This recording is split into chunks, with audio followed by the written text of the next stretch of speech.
స్వామి ఇప్పుడు పద్మవిభూషణ్, పద్మభూషణ్, పద్మశ్రీ అనే అవార్డ్స్ ఉన్నాయండి అవి. అంటే గరికపాటి నరసింహరావు గారికి వచ్చింది పద్మశ్రీ వచ్చింది. చాగంటి కోటేశ్వరరావు గారి యొక్క అభిమానులందరూ కూడా బాధపడుతున్నారండి. అంటే ఏం లేదే, అంటే ఆయనకి ఇచ్చినందుకు కాదండి, ఈయన కూడా వస్తే బాగుంటుంది కదా. మన చిరంజీవి గారికి ఇచ్చారు పద్మవిభూషణ్ అని, అలాగే వెంకయ్య నాయుడు గారికి వీళ్ళందరూ ఇచ్చారు. అయ్యో మా చాగంటి కోటేశ్వరరావు గారికి ఇస్తే బాగుంటుంది అనిపించింది అండి వాళ్ళకి. హరికథలు మీకు సచ్చిదానంద శాస్త్రి గారు కూడా ఇచ్చారండి. కలిసాంగా గుంటూరు ఓ 10,000 దక్షిణ కూడా ఇచ్చి దండం పెట్టుకున్నాం ఆ సందర్భంలోనే. ఓకే అండి. ఇవి చాలా చిన్నవి. పద్మశ్రీ, పద్మవిభూషణ్, పద్మభూషణం. నేను ఆ పురస్కారం గొప్పదే కాదని చెప్పను, వారు కోరుకోవట్లేదు. అదే జ్ఞానం ఉన్నవాళ్ళు అంటూ ఏం కోరుకోరు. నేను పద్మవిభూషణ్ వస్తే మొన్న ఆ చందానగర్లో వారి ఇంటికి వెళ్ళినప్పుడు వాళ్ళ అమ్మగారు అక్కడ ఉన్నారు, పెద్ద ఆవిడ. నాకు గుర్తొచ్చి చెప్పాను, మెగాస్టార్ చిరంజీవి గారు అదృష్టవంతుడు. ఎందుకు?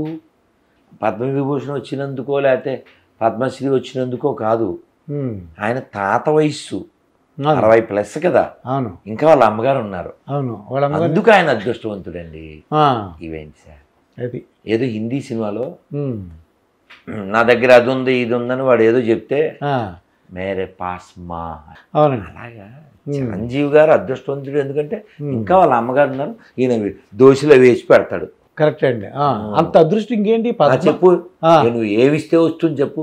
ఆనందం, అమ్మను చూసినంత ఆనందం ఏది రాదు. ఏమిటండి, మీకు జోక్ చెప్తాను. మా గురువు గారు చెప్పారు, ఓకే బాగుంటుంది. ఎప్పుడో 10 ఏళ్ల క్రితం చెప్పారు. తల్లి వెళ్ళి కొడుకుని నిద్రలేపుతుందంట. లేనన్నా చాలా లేట్ అయిందని. మీకు వెంటనే పిక్చర్ వస్తుంది, ఇది పూర్తయ్యాక గొల్లు అంటారు చూడండి. వినండి, మేము అలాగే గొల్లు అన్నాం పిల్లం కదా అప్పుడు. లేనైనా చాలా లేట్ అయింది, పొద్దెక్కిపోతుంది అంటే, okay tell me 2 reasons why I have to get up అన్నాడంట. Why means because you are the principal of that school and today is a last day, you are retirement day, that's why you have to get up. గొల్లు అన్నాం మనం. మా గురుగారు అలా ఇంగ్లీష్లో చెప్పారు. మనం ఏమనుకుంటున్నాం సార్, ఫస్ట్ విన్నప్పుడు చిన్నపిల్లలు ఉన్న వాళ్ళ అమ్మ నిద్ర లేపుతుంది అనుకుంటాం. స్కూల్కి వెళ్ళమని అంటుందేమో, నిద్ర లేవాలన్నా స్కూల్కి వెళ్ళాలన్నా అంత కదా. మనం ఏమనుకున్నాం, పిల్లడు అనుకున్నాం. అది కానీ ఈయన ప్రిన్సిపల్ లాస్ట్ డే మళ్ళీ రిటైర్మెంట్. నా tell me mum why have to go wake up అంటే, because you are principal of that school and you are retirement day, that's why you have to get up. అది ఎంత బాగుంది sir, ఇది అది ఎంత హృదయంగా లేదా, ఎంత బాగుండలే. ఢిల్లీకి రాజైనా అమ్మ కొడుకి అంతే అంతే. అలా అది సార్, అది అదృష్టం సార్. అది ఆ తల్లి ఉండటం అనేది ఆనందం. నువ్వు ఏమిస్తే వస్తుంది చెప్పు. అది అందుకని ఈ అవార్డుల కంటే గొప్పవి సార్ అవి. చిరంజీవి గారు ప్రస్తావన వచ్చింది కాబట్టి పవన్ కళ్యాణ్ గారు మీ దగ్గరికి వచ్చి, స్వామీజీ నేను సీఎం అవ్వాలి, లేదంటే జనసేన పార్టీ టీడీపీ కలయిక బాగుండాలి, ఏమైనా సలహా ఇవ్వమని అడిగారు అనుకోండి, నేను ఊహిస్తున్నాను మీ దగ్గరికి వచ్చి అంటే ఏం చెప్తామని. అంటే చిరంజీవి గారు అన్నారు కాబట్టి, అంటే మీకు రాజకీయాల అతీతులు. మనం ఏం కోరుకుంటామంటే ధర్మాన్ని కోరుకుంటాం సార్, ధర్మాన్ని నిలబెట్టాలని కోరుకుంటాం, ధర్మం తెలిసినవాడు పరిపాలించాలని కోరుకుంటాం. నిన్న ఇవాళ ఫేస్బుక్లో చూసాం, తిరుమలలో స్వామివారికి వాడే జీడిపప్పు హలాల్ అయింది పెడతారట అన్నయ్య. మీకేమన్నా న్యూస్ వస్తే మరి చెప్పండి. ముస్లింని కాంటాక్ట్ అండి సార్. ఓకే, ముస్లిం కాంటాక్ట్ అంటే హలాలు, అలా అంటూ ఉమ్మేసింది కదా సార్. అది అంటే purposely this fellows want to destroy ధర్మ, అంతే కదా సార్. నువ్వు అయినా వాడు మా కులం, వాడు మా పార్టీ అంటే యు ఆర్ ఎ రాస్కెల్. అందుకని don't see parties, don't see caste, see only ధర్మ.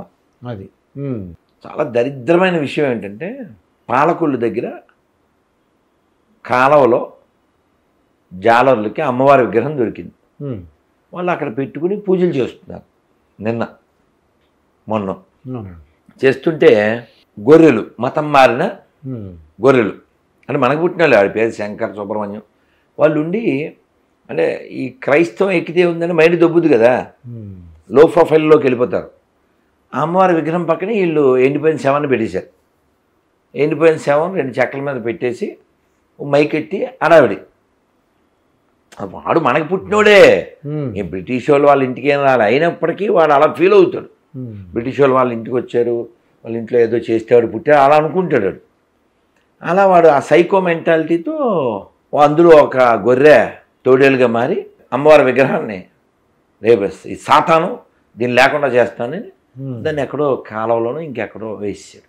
ఇది ఎందుకు చెప్తున్నా అంటే ఈ క్రైస్తవ మైండ్ మెంటాలిటీ అది విధ్వంసానికి, అశాంతికి, దానికి పనికి వస్తుంది. కాకినాడలో చాగంటి కోటేశ్వరరావు గారు ఉందండి. ఈ ప్రవచనాలు వింటుంటే విపరీతమైన జనం అండి. ఆయనలో ఉన్న శక్తి ఏంటంటారు సార్? నేను వెళ్ళానుగా, వెళ్ళారు మొన్న కాశీలో. అంటే ఆయన అందరికీ లెక్చర్ ఇస్తే నేను ఆయనకే లెక్చర్ ఇచ్చాడు. టైటిల్ ఏం పెట్టాను తెలుసా? చాగంటి గారి ముందు కుప్పిగంతుల. మరి అంతే కదండి. ఆయన ఏమో కదిలే సరస్వతి. ఆయన ఒక 7-8 నిమిషాలు మాట్లాడి ఆయన ముందే చెప్పాను, చాగంటి గారి ముందు కుప్పిగంతులా నేను మాట్లాడేది, అంతే కదా. ఆయనకి ఎందుకు అంత జ్ఞానం అంటే ఏమిటి అసలు? ఇంతకుముందు అడిగారు క్వశ్చన్, అడిగిన క్వశ్చన్ ఇది వేరు. అసలు ఏంటి ఆ శక్తి, ఎందుకు, ఎలా? అంతేగా. అంతే. వారు ఉద్యోగం చేస్తున్నప్పుడే ఏదో మరిడమ్మ అమ్మవారని పెద్దాపురంలో ఉంటుంది, ఆ గుడికి వెళ్ళారు ఎప్పుడో. అక్కడ స్వామిని శివచైతన్య గారిని విజయవాడ తాడేపల్లిలో ఆవిడ ఆశ్రమం, ఆవిడ మాట్లాడండి అన్నారట. నాకేం వచ్చండి అని మాట్లాడారట. అది చాలా బాగుంది. అల్లా వారికి శ్రీభాష అప్పలాచార్యులు వారు ఒక ప్రేరణ, ఆవిడ ఒక కారణ. అలా అంటే భగవంతుడు అప్రాప్రియేట్ టైం వచ్చినప్పుడు వాటిలో ఉన్నటువంటి దాన్ని బయటికి తీస్తారు. వారి దగ్గర ఎప్పుడో ఉంటుంది ఆ శక్తి. అప్పటి నుంచి అంటే నేను విన్నది, వారు ఇంక రోజు ఆఫీస్ నుంచి రావడం, సంధ్యావందనం చేసుకోవడం, 6 గంటలు చదివేవారట రోజు. ఇంకో విషయం ఏంటంటే కేవలం చదివేస్తే వస్తుంది అనుకోకండి. మీరు రోజు 6 గంటలు చదివేస్తే చాగంటి కోటేశ్వరరావు 2 hours. కూడా నా పేరు, మా ఇంటి పేరు మోగంటి, చాగంటి మోగట్లాగా అయిపోయాము. చాగంటి మోగంటి ఆయన చాకో మీరు. ఎందుకంటే మనం ఏదో పులిని చూసి వాతలు అంటారే అలా అవుతుంది. ఎందుకంటే సరస్వతి అనుగ్రహం లేకపోతే అలా వాక్కు రాదండి. భగవద్ అనుగ్రహం. ఆయనే వినయంగా చెప్తారు కదా, ఏమిటి నేనేదో పోల్చుకుంటున్నాను అలా అనుకోకండి, భగవత్ కృప అని. భగవంతుడి కృప కాబట్టి ఎలా వస్తుంది సార్ వాక్కు? అలా వెనక్కి లాగేసుకుంటే నువ్వేం మాట్లాడు కాబట్టి ఆయనకి తెలుసు. అందుకే ఆ వాక్కు అమ్మవారు అలా పలికిస్తారు. వారి కృషి, వారి తపస్సు, వారి సంధ్యావందనం, వారి అనుష్ఠానం ఇలా ఎన్నో ఉంటాయండి. లేకపోతే అందరికీ ఎందుకు రాదు? ఆ చాగంటి పేరుతో 3 మంది ఉంటే వాళ్ళందరికీ వచ్చినాయా? కోటేశ్వరరావులు 3 మంది ఉన్నారు. వాళ్ళ అబ్బాయి కూడా ఉండొచ్చు. మరి ఆ అబ్బాయి కూడా ఉన్నారు కదా, వాళ్ళ అమ్మాయి ఉన్నారు. కాబట్టి ముఖే సరస్వతి కటాక్షం ఉందన్న. లేకపోతే ఎంతమంది ఉన్నారు భూమి మీద, వస్తే ఏంటి వెలివారు. ఎందుకు ఒక మాట చెప్తే మీకు అర్థమవుతుంది. సంతానం 3 రకాలు. కారణ జన్మ సంతానం, కర్మ జన్మ సంతానం, కామ జన్మ సంతానం. 3 రకాలు. కారణ జన్మ సంతానం అంటే మహానుభావుడు, ఒక రమణులు, ఒక శంకర్లు, ఒక రామకృష్ణ పరమహంస, ఓ ప్రభుపాదులు వారు, ఇలా ఎందరో మహానుభావులు వాళ్ళు కారణజన్మ సంతానం. కర్మజన్మ సంతానం వాళ్ళు పుడతారు, ఏదో ఒక అవయవ లోపం ఉంటుంది, మంచం మీద ఉంటారు, తల్లిదండ్రులు వాళ్ళకి సేవ చేస్తూనే ఉన్నారు. అది కర్మజన్మ సంతానం. ఇంకా బ్యాలెన్సు కామజన్మ సంతానం. తల్లిదండ్రులు కోరిక వల్ల పుడతారు. ఇందులో టాప్ పోస్ట్ ఏది? కారణ జన్ములు. అందరం కూడా వాస్తవానికి అందరూ కారణ జన్ములే, కానీ నువ్వు కారణం తెలుసుకోకుండా జీవించేస్తావు కాబట్టి వేరే లిస్టులో పోతావు. అది ఇక గరికపాటి నరసింహరావు గారు చూద్దామండి. ఆయన ఒక విద్వత్తు. మీరు ఏమన్నారంటే ఆయన గురించి ఒక విషయం కూడా చెప్పారు. అది ఆయన అన్న గొప్పతనం అంటే ఈయన ఉన్న గొప్పతనం ఏంటో తెలుసుకుందామనండి. ధారణ అవధానం చేశారు కదండి, వాళ్ళ అవధాని కదా. అంటే చాలామంది అవధానంలో ఉన్నారు కదా, ఈయనకి ఎంత పేరు ఎందుకు వచ్చిందని మీకు అర్థమయ్యేలా చెప్పాలంటే, కాఫీ టీలు తాగుతారా? తాగుతానండి. మేము తాగం కాబట్టి మాకు తెలదు, కానీ కాఫీ అబ్బా అసలు వీడి కలిపితే ఉంటుంది అంటారు ఎవరో. అవును, రోజు కాఫీ తాగినా సరే ఉమ్. ఫలానా వాళ్ళు కాఫీ కలిపితే మీకు అసలు కిక్ వచ్చేది, మిగిలిన ఏదో తాగాలని తాగుతారు. అవును కదా. అంతే అంతే ఆ నిజమే. ఫలానా ఎవరో ఉంటారా, ఉమ్. వాడికి ఆ పాలు ఎలా కలపాలో వాడు తెలుస్తుంది. అవును.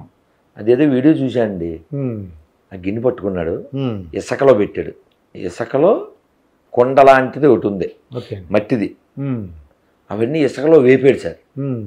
దాన్ని వేడి చేశారు ఇసుకలో, వేడి ఇసుకలో ఆ చిన్న చిన్న కొండలు ఉన్నాయి, ఉమ్. దాన్ని వేడి చేశారు, ఆ వేడి ఎక్కిపోయినాయి. ఉమ్. దాన్ని పటకారత పట్టుకుని దాంట్లో పాలు కాఫీ పొడి వేసాడు, ఉమ్. అది బుజబుజా బుజబుజా బుజబుజా అలా పొంగిపోయింది సార్. ఉమ్. దాన్ని మళ్ళీ ఓ దాంట్లో పోసాడు, వేడిగా ఇచ్చాడు. ఇచ్చాడు. అంటే వేడి దానికి ఎక్కడి నుంచి వచ్చిందంటే కొండ వేడెక్కింది ఉమ్. ఇసుకలో పడి, ఉమ్. ఆ వేడి కొండలో పాలు పందార ఇది వేసాడు, వేస్తే కాఫీ తయారైంది.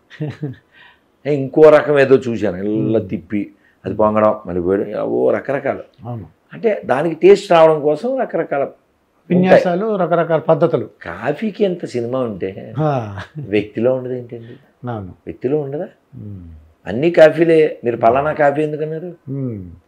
మీకు ఎందుకు నచ్చింది? అలాగా అవధానం చాలామంది చేసిన ఉమ్. ఒక్కొక్కరికి ఒక్కో విద్ధత్తు, ధారణ శక్తి, ఉమ్. ఇలా ఎంత వాళ్ళ కఠోర శ్రమ కూడా ఉండవచ్చు. మరి లేదా ఆ. వాళ్ళ అమ్మగారికి మాట ఇచ్చారట, ఉమ్. 1000 పద్యాలు చాలా తక్కువ టైంలో నేర్చేసుకుని చెప్పేశారట. 1000, ఉమ్. 5-10 కదా, ఆయనే చెప్పారు. ఆ. 1000 వెయ్యి పద్యాలు. ఇప్పుడు మనం అనుకోండి 1-2 చెప్పి, నేనైతే 1-4 చెప్పి సరిపోయి వాళ్ళకి సరిపెట్టుకోమ్మా అని చెప్తావు.